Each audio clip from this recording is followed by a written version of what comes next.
Are you prepared this season for any brush fires that may occur? That's what we want to talk to you about today.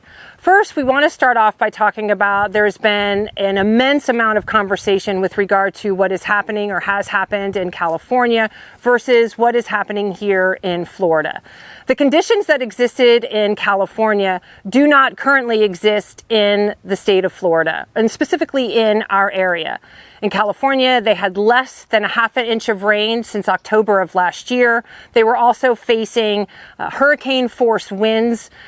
So the conditions that exist in California don't currently exist here. But we do want to make sure as we move into brush fire season that you and your family are safe and prepared. So we're going to talk about some things that you can do around your home. We'd like you to have at least 30 feet of what they call 30 feet of defensible space.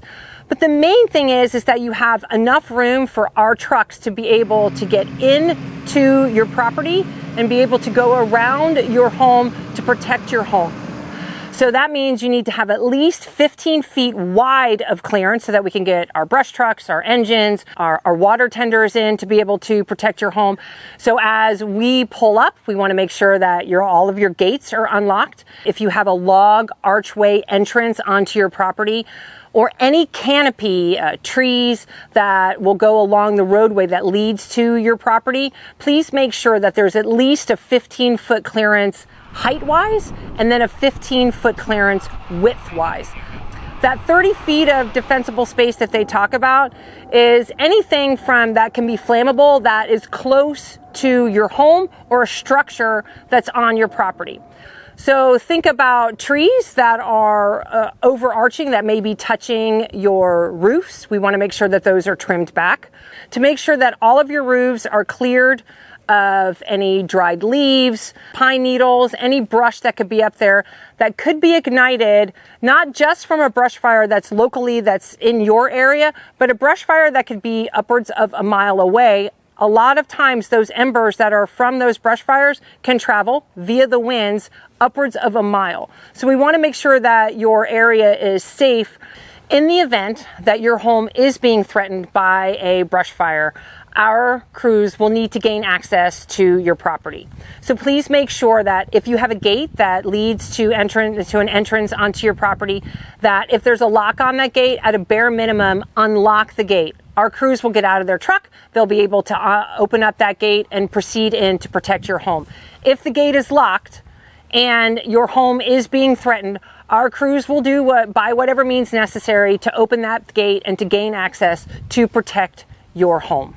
When we have a large brush fire that is threatening our community, oftentimes there will be evacuation orders that will be placed in the community. They need to be adhered to. At any given moment, any one of our firefighters, either from North Collier Fire or neighboring emergency response agencies, can knock on your door and tell you that you have 5 minutes to get out.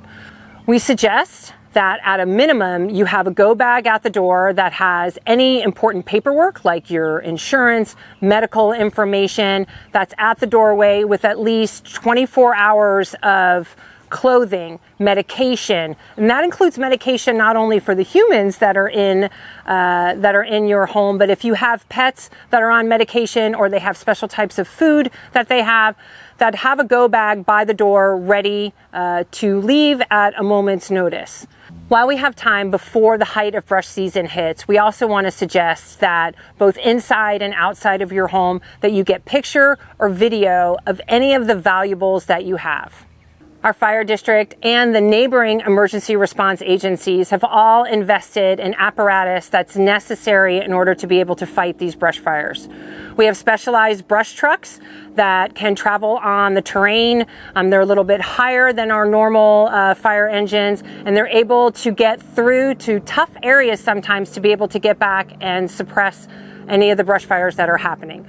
We also have water tenders, and water tenders are just like they sound. They bring water, anywhere from 3,000 to 5,000 gallons of water, and especially to the areas in our district that don't have sufficient or no fire hydrants. We're able to bring these tenders so we have ample water supply so that we can protect your home, your property, and your family.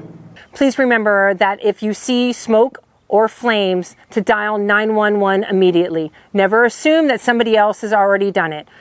And if you have further questions, you can visit our website, call our office, or check out any of our social media channels.